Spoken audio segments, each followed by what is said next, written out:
তো গাইস এখন 10:30 বাজে আর এত রাতে আছি এখন আমি বীরভূমে।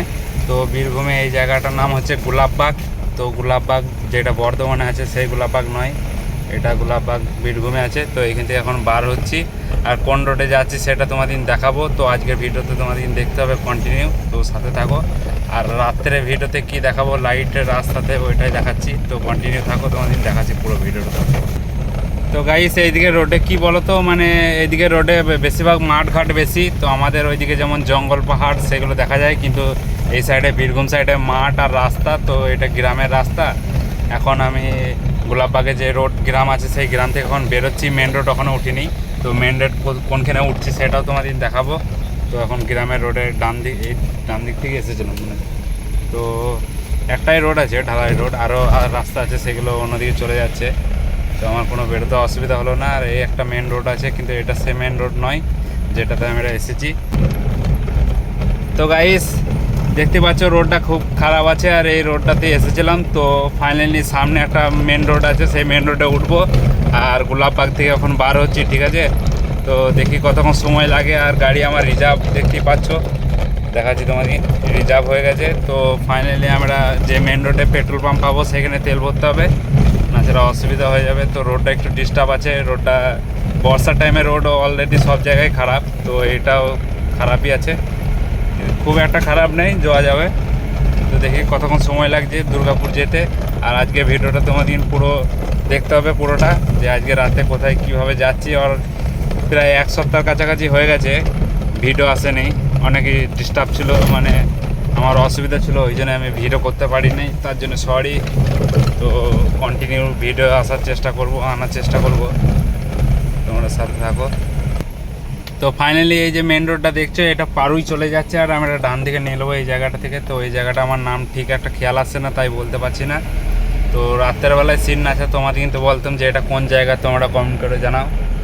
তো এইটা হাঁসরা মাগড়া রোড, মানে আমি ডাইরেক্ট এখন উঠবো ইলামবাজার কয়ার রোডে। তো ইলামবাজার এইখান থেকে 20 কিলোমিটার রাস্তা আছে। তারপর ওইখান থেকে তো আমার দুর্গাপুর 30 কিলোমিটার, প্রায় 50 কিলোমিটার রাস্তা হবে। তো রিজার্ভ আছে আমি ইলামবাজার অবধি। এখানে রাত্রে তো কোনো আশা করি এদিকে পাবো না, পাম্প খোলা থাকবে না। রোডে দেখতেই পাচ্ছ রোড পুরো ক্লিয়ার, আর লাইট আর কি দেখাবো তোমাদের। তো ফাইনালি হাইলাইটটা করছি তাই দেখতে পাচ্ছ। তো দেখি কতক্ষণ সময় লাগছে। আর এই রোডটা রাত্রে কি দেখাবো, তো কন্টিনিউ আমি রাখছি না, কিছুটা বাদ দিয়ে দিচ্ছি। তো চলো। তো এই একটা মেন রোড বটে, এই মেন রোডে দেখতে পাচ্ছ এদিকে প্রচুর ট্রাক লেগে রয়েছে, সামনে আরও আছে লরি। তো এই গাড়িগুলো এখানকার লোকাল ছেলে যারা আছে তারা হয়তো চালায়, বা এখানকার লোকাল মালিকও হতে পারে। প্রচুর গাড়ি আছে এই সাইডে, বড় বড় গাড়ি সব এই সাইডে লেগে রয়েছে রোডে। আর দু একটা জিনিস তোমাদের দেখাচ্ছি, এটা হাঁসরা ঢুকবো আর কি, সামনে হাঁসরা আছে, ঠিক আছে। হাঁসরা বলে যে গ্রামটা আছে, বড় গ্রাম। তো এই যতটা রোডে আসি সব রোডে সাইডে দেখছি ট্রাকগুলো দাঁড়িয়ে আছে। আসলে এই গ্রামগুলোর ভিতরে গাড়িগুলো যাবে না, তাই রোডে সব রাখে। আর রোডটা মেন রোডই আছে। এই রোডে খুব গাড়ি রাত্রের দিকে খুব গাড়ি কম চলে, দিনে একটু ভিড়ভাড়টা বেশি। ট্রাকগুলো দেখতে পাচ্ছ, সব ট্রাকগুলো ডান দিক বাঁ দিক ডান দিক বাঁ দিক লাগিয়েছে। আর রাত্রে কী বলতো এই ব্যাং সাপ এইগুলো খুব দেখে দেখে চালাতে হচ্ছে, কিন্তু এই যে জিনিসগুলোকে চাকাতে পেলে খুব খারাপ লাগে, তাই এগুলোকে দেখে চালাতে হচ্ছে। আর এই তো হাঁসরা ঢুকছি, এই যে বোর্ড আছে হাঁসরা। তো হাঁসরা থেকে আর বেশিক্ষণ সময় লাগবে না। এখানটা ডান দিকে চলে যাব, এই যে মোড়টা আছে, এই মোড় থেকে আবার ডান দিকে।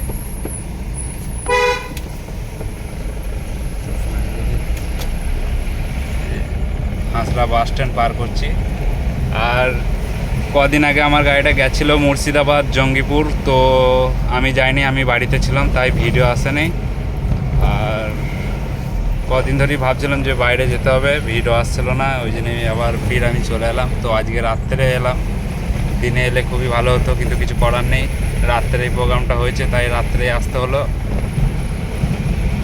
আর এখনও পর্যন্ত খাওয়া হয়নি আমার, টাইম 10:30 বেজে গেছে, 10টা পেরিয়ে গেছে, 11টা প্রায় বাজতে যাচ্ছে। তো দেখি রাস্তায় কোথায় খাবার পাই, আর না হলে বাড়িতে যেয়ে খেতে হবে। এমনিতে তো ড্রাইভারদের খাবার টাইম টেবিল নেই। কি বলবে আর বলো। এত বড় গাড়ি নিয়ে এইখানটাতে দাঁড় করে দিচ্ছে, আচ্ছা মুশকিল তো। বাড়িটা দেখছো কত সুন্দর লাইট দিয়েছে, খুবই সুন্দর। আর একটা জিনিস দেখো, এই ছাগলগুলো দেখছো রোডে, তো এইগুলো আমাদের ওই সাইডে হলে থাকবে না, কেন আমাদের ওইদিকে জঙ্গলটা বেশি, তো জঙ্গলের জন্য হ্যারোল থাকে, তো ওই জন্য ছাগলগুলো বাইরে থাকে না। আর এইদিকে তো সেরকম কিছু নেই, এইদিকে মাঠ, মানে গ্রাম আর মাঠ, তো মাঠে তো চাষ হচ্ছে, এইদিকে তো সেরকম কিছু থাকে না। আর এইদিকে রাস্তাঘাটে কুকুরটা দেখা যায় না, আর আমাদের ওইদিকে তো রাস্তাতে কুকুর খালি, তো কি করবে। তো এই জন্য এই ছাগলগুলো এখানে ছাড়া আছে, এখানে অসুবিধা হয় না। এই কুকুর রয়েছে, কিন্তু এইদিকে সেরকম কুকুরগুলোও ভালো হয়তো। তো ফাইনালি আমরা দেখতে পাচ্ছ মেন রোড, আর 7-8 কিলোমিটার গেলে মেন রোড চলে আসবো। এইদিকে রোডে পাহাড়ের মতন খালি টার্নিং, তো তোমাদের সেটাও দেখাচ্ছি, খালি টার্নিং দেখো, খালি ডান দিক বাঁ দিক খালি টার্নিং। তাছাড়া রোডটা পুরো ক্লিয়ার আছে, রোডটা ফাঁকা আর চওড়াও আছে, রোডটা অসুবিধা হবে না আশা করি, কিন্তু এই টার্নিংটার জন্য দেখে চালাতে হচ্ছে। খালি টার্নিংয়ের চিহ্ন, খালি টার্নিংটা একটু বেশি। মাঠ কেটে আগেকার রাস্তা, তো তো এই জন্যই টার্নিংটা হয়েছে, যার যেমন জমি গেছে সে রাস্তার উপরে। তো এখানে একটা ভাষা ব্রিজ আছে, ভাষা ব্রিজ মানে ছোট পোল আছে, একটা নদীর ওপরে ছোট পোল আছে। তা এত ডাউন এই জায়গাটা দেখতে পাচ্ছ, এত ডাউন, মানে এইদিকে বর্ষার টাইমে যদি বানটান আসে তো নামালি রিক্স আর ডাইরেক্ট গাড়ি দেখতে পাচ্ছ কত ডাউন, আর সাইডে বাঁশ দিয়ে ঘেরে রেখেছে। তো এই ডাউনটার মধ্যে পার হয়ে যাচ্ছি। এটা বর্ষার টাইমে এইসব জায়গা দেখে নামাতে হবে, না ছাড়াই বিপদ। দেখতে পাচ্ছ শিয়াল না হ্যারোল বটে, শিয়াল তো অন্ধকারে দেখা যাচ্ছে না, তো শিয়ালে সেরকম কিছু হয় না, শিয়াল তোমার ছাগল দিকে আক্রমণ করে না। আর সাইডটা খালি মাঠ, জঙ্গলে তো কোনো গল্পই নেই, এদিকে গ্রাম আর মাঠ, এটাই বেশি। একবার ঠিক আছে, অসুবিধা হয় না। গুলো খালি টার্নিংগুলো দেখো গাইস, তো এত টার্নিং মনে হচ্ছে কোনো পাহাড়ের ঘাটি রাস্তা উঠছে আর কি।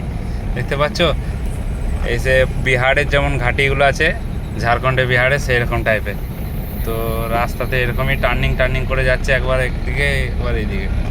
এত টার্নিং কেন কি জানি, তো টার্নিং এখন প্রচুর টার্নিং আছে। আর এক হাতে মোবাইল এক হাতে স্টারিং ধরে আছি, তো তার জন্য একটু অসুবিধা হতে পারে, তা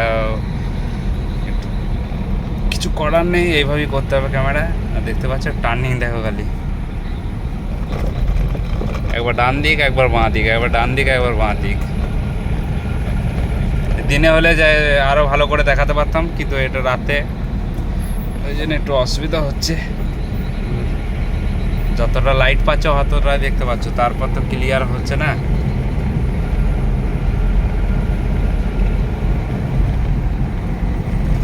রোডটা একদিক থেকে রোডটা খুবই ভালো, রোডটা চওড়া আছে আর রোডটাতে বাম্পারও কম, কিন্তু এই টার্নিংটার জন্য একটু অসুবিধা হচ্ছে। আর রাত্রে বলে অসুবিধা কেন নেই, রাত্রে তো সাইকেল গাড়ি ওইগুলো কম। তো এখানে একটা ছোট ব্রিজ আছে, ভাষা ব্রিজ, দেখো ব্রিজের অবস্থা দেখো, একবারই সেম বড় গাড়িগুলো একবারই সেম যায়। হ্যাঁ, ব্রিজের মুখটাতে খারাপ হয়ে গেছে, গর্ত দেখছো খালি, বড় বড় গর্ত হয়ে রয়েছে। তো এখান থেকে আর 4-5 কিলোমিটার, 4 কিলোমিটার হবে আশা করি। তারপর আমরা ফাইনালি ইলাম বাজার চলে আসবো। তো গাইস ফাইনালি চলে এলাম ইলাম বাজার, কয়ের রোডের কাছে। তো এই সুখবাজার যে হাট আছে সেই হাটটা পার করলাম বাঁ সাইডে, আর এখন ইলাম বাজার চৌরঙ্গি যাবো সামনেই। তো হয়তো দেখে রোডটা দেখে বুঝতেই পারছো যে ইলাম বাজার চলে এসেছি। এসব ফেরিওয়ালাদের দোকানগুলো রয়েছে সামনে। আর রোড এত রাত্রে, রোড পুরো ক্লিয়ার, রোডে কোনো সাইকেল গাড়ি বাইক কিছু নেই। তো এখনও সে আমার তেলে কাটা দ্বীপ করছে। তো এখানে আমি পায়ার মোড়ে তেল ভরে নেবো, তারপর এখান থেকে রওনা দেবো দুর্গাপুরের জন্যে। আর এইখান থেকে দুর্গাপুর 30 কিলোমিটার আছে, মেন রোড উঠে আগে।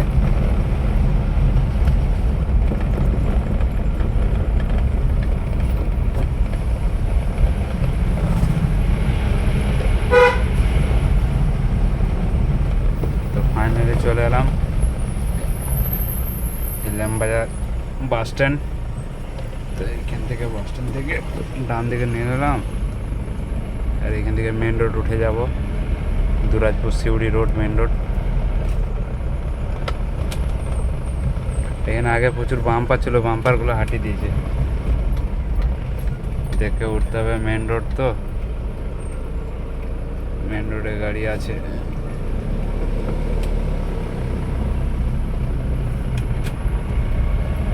তা আমাদের এটা চলে গেছে দুরাজপুর, আর পেছনটা চলে যাচ্ছে পানাগড় দার্জিলিং মোড়। তো আমরা এখন মেন রোডে উঠেছি, এখান থেকে পায়ার রোড যাব, পায়ার থেকে বাঁধে কেটে যাবো, জয়দেব হয়ে চলে যাবো আমরা। আগে তেল ভরে নিতে হবে, তারপর বেরোবো এখান থেকে।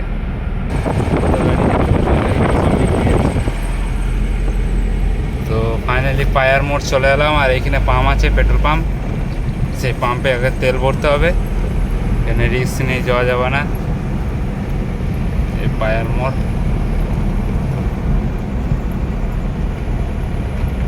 তো এতক্ষণে রোডে গাড়ি দেখতে পাচ্ছি কেন, ফাইনালি এটা মেন রোড।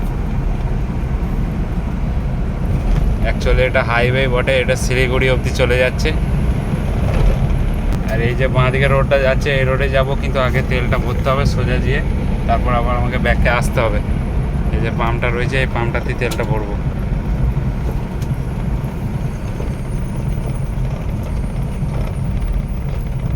তো পাম্পে আগে তেলটা ভর নিই, তারপরে এখান থেকে বেরোবো।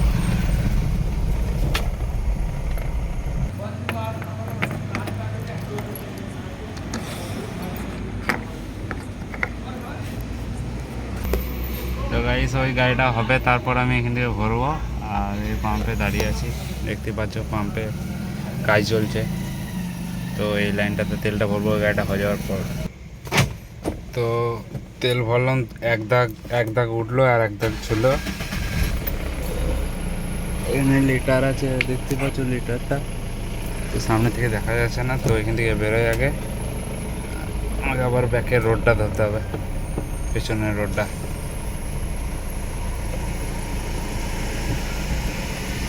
এগুলো সব পাথরের গাড়ি আসছে পাঁচামি থেকে, সব পাথর লোড আছে, আন্ডার লোড।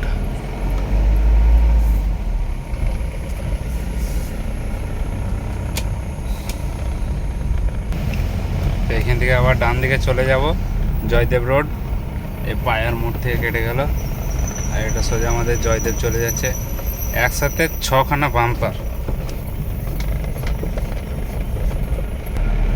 আর সকাল থেকে বৃষ্টি হওয়ার চান্স ছিল, কিন্তু এখন বৃষ্টি ফাইনালি ঝিমঝিম করে বৃষ্টি পড়ছে।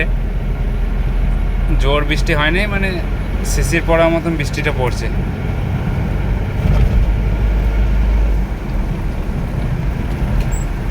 এদিকে আবার জোর পড়ছে মনে হচ্ছে বৃষ্টি, হালকা জোর পড়ছে।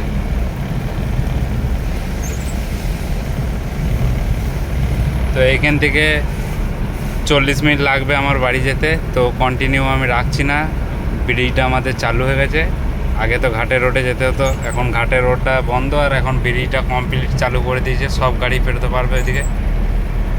এই 2 দিন হলো চালু হয়েছে, মমতা এসেছিলো তো উদ্বোধন করে দিয়েছে।